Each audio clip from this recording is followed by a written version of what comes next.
Hey guys, welcome back to day number 62 of 119 days of link building. I'm your host, Deepak Shukla, founder of Pearl Lemon, an SEO agency based in London, serving clients worldwide. And please do click the link in the description below to get the additional 17 strategies that are not shared in this training.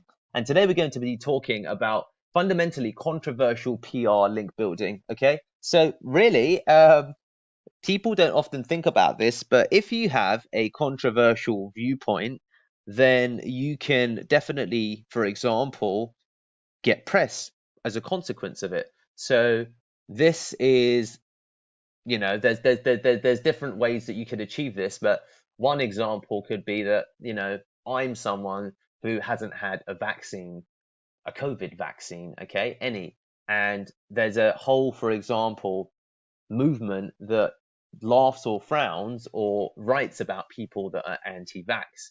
Whether you are anti-vax for whatever reason, that in some ways is controversial, particularly, for example, if you happen to be at the time of recording Austrian, for example, or Italian. So if you're able to identify things that are controversial in terms of a viewpoint, a stance, or a category of class or anything really that you reside within, and or you can pull it out from an idea that you have, a little bit like an inverse version of TEDx talk about, or maybe it is a typical version of TEDx, but the whole premise of TEDx is ideas and stories worth sharing.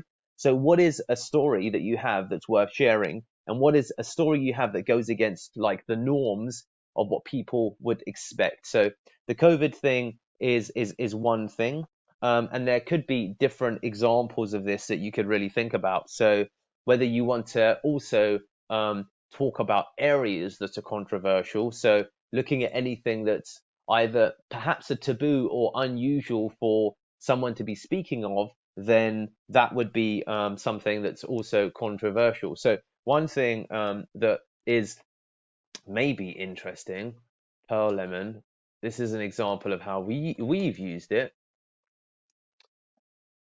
how Pearl Lemon became a white minority business. So that's interesting. More than 93% of employees at Pearl Lemon don't identify as white, as an example. Now, what we could do then with this is contact any companies who are really focused on ethnic minority businesses and championing them and identifying even further press that we could generate as a consequence of this press in general. So that would be, another example of how you can use a controversial piece of press, because this, is it controversial? It's debatable, but it's certainly of note, and it goes against what people would typically expect to see from a British-based company based in London.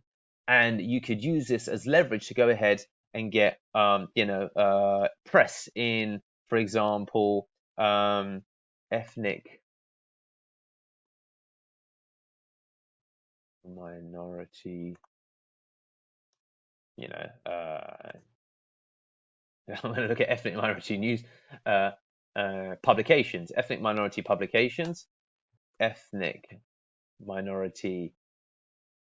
businesses.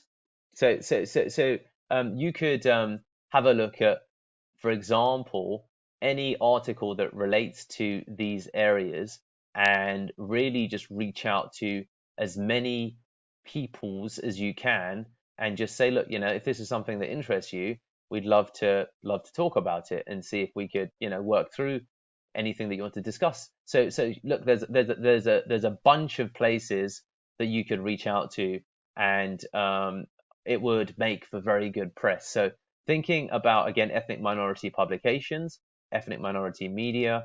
So there's really a big range of things you can do with a piece of press like this. So thinking about controversial PR, and arguably, is that controversial? Is it not? But just think about things that you have, say, believe, do, that run counter to what people expect to hear. And that is stuff that probably is easier to acquire press for than anything that really toes a line and fits the mainstream view of how things should be. So controversial PR is the kind of PR that's a story worth sharing. So that's strategy number 62, guys.